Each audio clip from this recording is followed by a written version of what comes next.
Good morning. कसे आहेत सगळे? तर सकाळी सकाळी सुरुवात झाली माझ्या भरपूर कामापासून. शिवांची सगळी रेडी केली आणि देवांना प्रार्थना केली आजचा प्रवास सुखाचा हो. शिवांसोबत ही आमची पहिली ट्रिप होती. याचा डिटेल व्हिडिओ मी यूट्यूबवर पोस्ट करणार आहे. काय मज्जा केली काय नाही, सगळे देवांचे दर्शन वगैरे.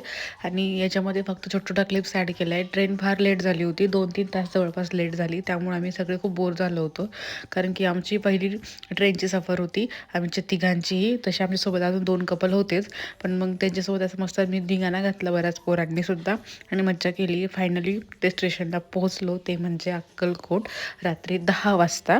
तिथून पुढं मग सुरुवात झाली. सकाळी मस्त सावरून देवदर्शन करायला निघालो. मी पूर्ण व्हिडिओ यूट्यूबवर पोस्ट करणार आहे, त्यामुळे लगेच फॉलो करा. आणि कमेंटमध्ये यूट्यूबची लिंक दिलेली आहे, तिथे जाऊनसुद्धा चेकआउट करा. तिथं सबस्क्राईब करा, म्हणजे माझे पुढचे ब्लॉग तुम्हाला पाहायला मिळतील. नंतर इव्हिनिंग दुपारनं तुळजापूरला आलो, तिथं देवीचं दर्शन घेतलं.